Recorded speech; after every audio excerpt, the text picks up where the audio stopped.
तो बेल के वृक्ष के नीचे अगर मुर्दा उतर जाए तो उसकी सारी क्रियाएं बन जाती हैं। बेल के वृक्ष की उत्पत्ति जानते हैं कहां से हुई? श्री सूत्र में पूरी कथा है। हिरण्यवर्णाम हरणीम चंद्राम हृण्मयीम लक्ष्मीम जात वेदोम आवह ताम आवह जात वेदो लक्ष्मी मनपगामनि यस्यम हिरण्यम बिंदेयम गाम संपुरुषानहम अस्य पूर्वमरथमाध्याम हस्तनाद लंबो है। बताओ हमें तो बात भी नहीं है, तो बात तो सुना दो। तुम तो मेन बात सुन लेने, तुम्हारे चत्ते चढ़ने जी श्लोक बताओ। हमें श्लोक पढ़ रहे समझ में आए का कही हमने? ऐसे तुम तो मेन बात सुनो। एक बार माता महालक्ष्मी ने शंकर जी को 108 फल चढ़ावे की प्रतिज्ञा करी। प्रतिज्ञा कैसी?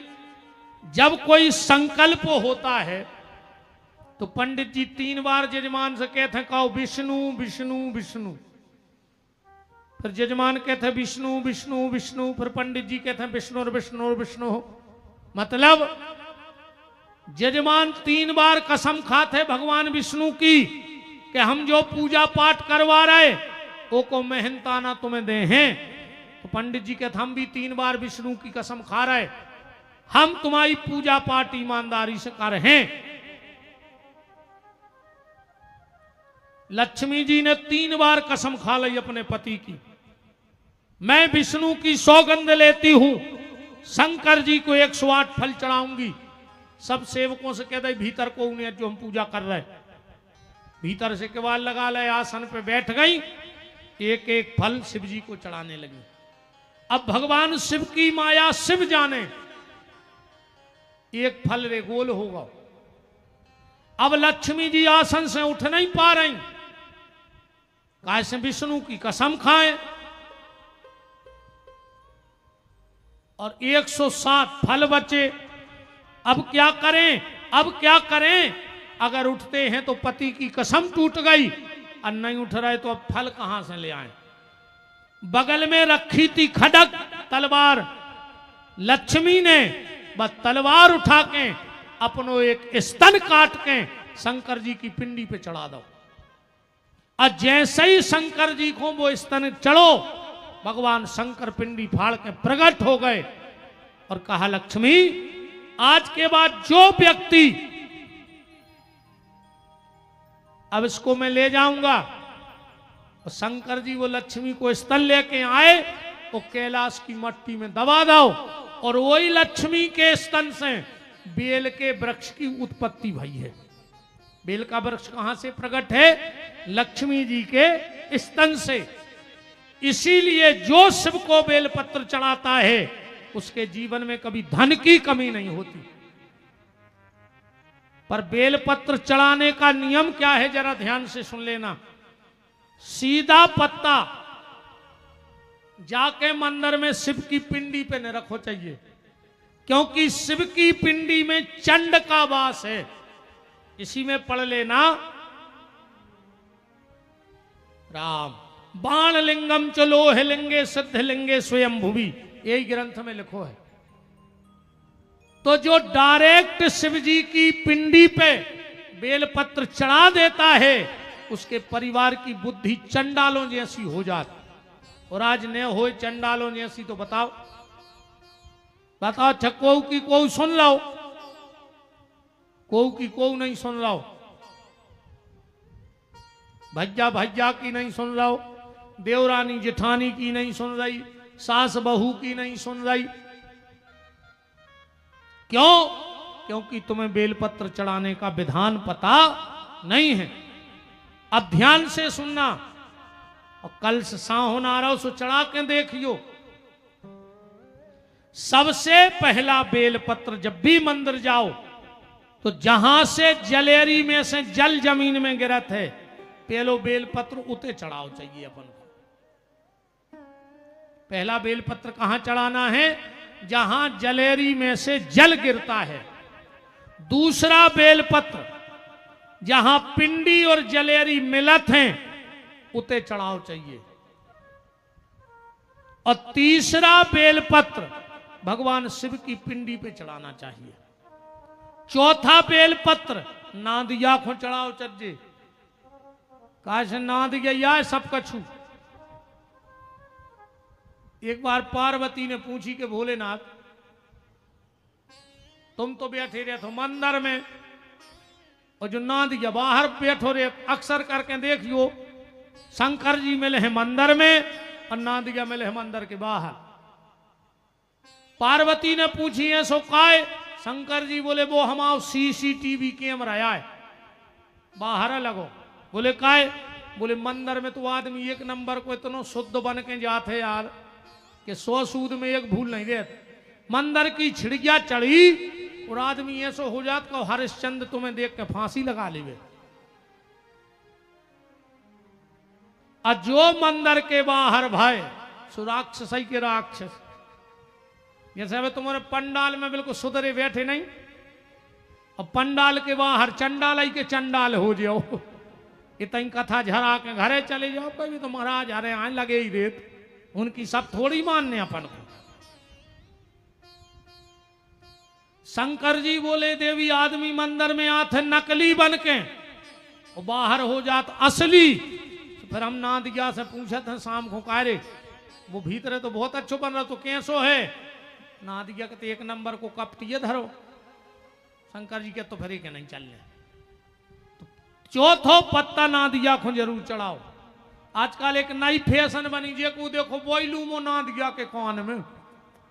तुम्हें पता है क्या कहने? नादिया के कान के मुंह लगाए कहीं हमारे सास खुमों में छाले हो जाए। जाए सुन लो नादिया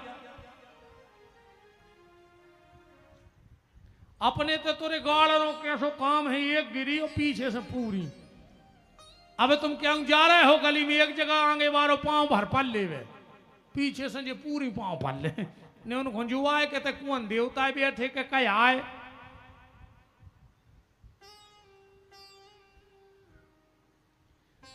नादिया के कान में क्या कहना है कि तुम्हारी बात भगवान तक पहुंच जाए। 5 लोगों की बात भगवान तक डायरेक्ट पहुंचती है। कबो जीवन में बहुत कष्ट आवे इन 5 जनों से अपनी तकलीफ सुनाइयो। सबसे पहली भगवान सुनत हैं गैया के कान में कई बई बात। कबो तुम्हें करके देख लियो इस शरीर को जो अनुभव है। गैया के कान में अपनी तकलीफ सुनाना और कहना कि गोविंद तक पहुंचा देना। दूसरी शंख में कबू शंख बजा के अपनी तकलीफ भगवान तक पहुंचाइयो। तीसरी संत के चरणों में, चौथी सती के चरणों में। पतिव्रता नारी की बात भगवान बहुत जल्दी सुनत है, बहुत जल्दी सुनत है। ना पतिव्रता का कभी आशीर्वाद व्यर्थ जाता है और ना कभी पतिव्रता का श्राप व्यर्थ जाता है। अगर पतिव्रता नारी किसी को श्राप दे दे तो उसे भगवान भी नहीं बचा सकता, और आशीर्वाद दे दे भगवान को भी उसकी बात का समर्थन करना पड़ेगा।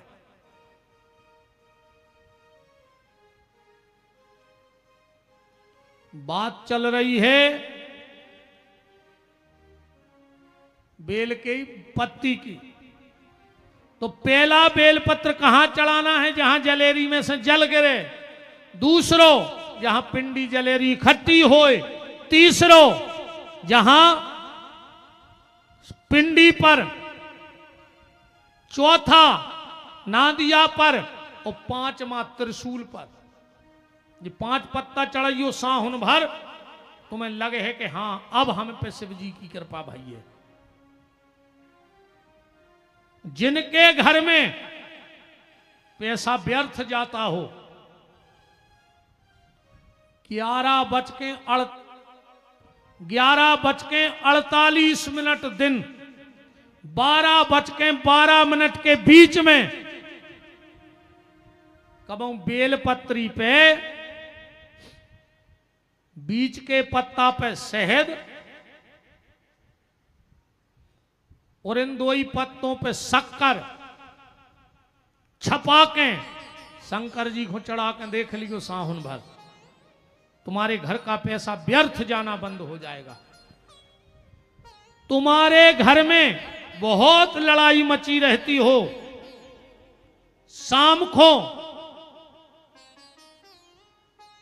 5:48 से 6:12 में भगवान शंकर को बीच के पत्ता पे चंदन और दो ही पत्तों पे हल्दी लगा के ये 5 पत्ता चढ़ाने लगो। तुम्हारे घर से दवाई बंद न हो रही हो, जितना कमाते हो उससे ज्यादा खर्च हो, पूरे साहुन भर रात के 11:48 से 12:12 के बीच में बीच के पत्ता पे सरसों को तेल और इन दो ही में शहद लगा के इन पत्तों में तुम शंकर जी को चढ़ा कर देख ले। बस 1 महीना बस तुम्हें पता पड़ जाए कि भगवान शंकर की कृपा क्या है। भगवान शिव का सबसे प्रिय भोजन क्या है पता है किसी को? क्या खाते हैं भगवान शिव सबसे प्रेम से? शहद और शक्कर।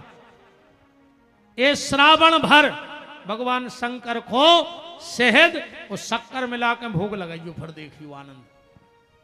पर वो के पीछे एक शर्त है हमारी। एक कहावत चलत है कि 1 लोटा जल और हर समस्या को हल। 1 लोटा जल में हो जाए हल, टैंकर लगा दे शंकर जी के मंदिर में, दिन भराई चढ़न दे। जब 1 लोटा जल में समस्या को हल हो रहा हो तो अपन तो टैंकर धरवा दे, जल्दी हल हो जाए। देखो 1 लोटा जल हर समस्या का हल, पर जब मन में ना हो कोई छल तो हल है। अगर मन में छल रहे हैं तो तुम कछु कर लियो। घर बारो पानी मंगा रहो, वे योगा कर रहे हैं, वो प्यासो मारो जा रहो है?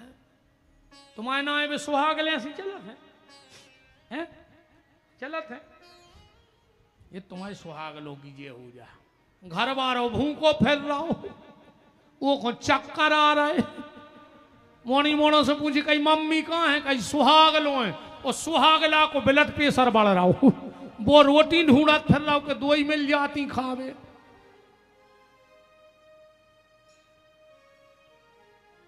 हमें नहीं तो कट खूब करियो सुहागले, पर जोन ना सुहागले होए सो तन्ना सुहागला को रोटी खुआ दियो टेम से। सवेरे कजुआ सुहागला रोटी खा ले, वो कह काए कजू हमें सुहागलों में जाने। अच्छा नेरे हो तो पूजा पाठ होए, मैं तो दोना बना के धले तो कहीं सो अच्छो खाओ लाई ओली और घरे भाग जाए, खुद पुड़ी खाए आई, घर वाले को चना ले आई, जैसे वो घोरवा हुए कि जे तुम खा ले घोरवा, खातो तुम हो रहे कि नहीं? ये कह रहा खाने पर ने खेसो भी जबरदस्ती खुआ दे। देखो अगर मन में छल होगा तो सारे पूजा पाठ व्यर्थ, और अगर निश्चल भावना से करो तो भगवान कोनो भी भाव में रीझ जे तुम्हारे। अब अवे जो कुंभ भरो तो 10% तो गए होंगे, हटा के नहीं गए होंगे, हम के 5% गए होंगे, कितने सुधर गए। लौट के एक आध मंदिर जा रहा हो रोज, क्या जाने सुधर गए, हमें तो जा बताओ महीना भर तो डरे रहा है, अकेले तो डुबकी मारे आए सुतर जाओ, उतई के उतई नहीं सुधरे रे। जो संग बारो को नहावे कहो कि पुड़ी ने कार के खा ले चोरी से, ऐसे कच्छु नहीं हो। ऐसे एक बात से बात समझ गयो, ठीक? तुम जल्दी चित्ते चढ़ जाए। एक गांव में एक कुआ को दो तो पूरे गांव के वही से पानी पी जाते। एक दिन 4 कुत्ता लड़े और कुआ में गिर गए। ध्यान से सुन जाइए बात। अब पूरे गांव में एक ही साधन है तो पानी को। अब गांव में त्राही त्राही मच गई। 4-6 आदमी इकट्ठे भये, बोले चलो कोनो संत के चलिए। बगल में रहते एक बहुत बड़े संत, उनके पास गए। बोले सरकार गांव में एक ही कुआ है तो, और उनमें कुत्ता गिर गए 4। संत जी बोले एक काम करो, कुआ करवाओ खाली, उमें एक टैंकर डरवाओ गंगा जल, एक टैंकर डरवाओ नर्मदा जल, 11 गोमती चक्र, तुलसी के पत्ता, 11 कन्याओं के चरण धोके सालक राम जी को जल डालो, फिर पानी पियन लगो। गांव के आयरे कुआ खाली करो, एक टैंकर जल डालो, नर्मदा जल, गोमती चक्र।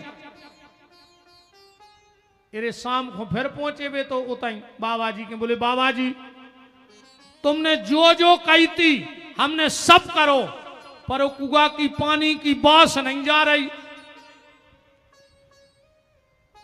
महात्मा जी बोले कह रहे वे कुत्ता फेंके थे कि नहीं?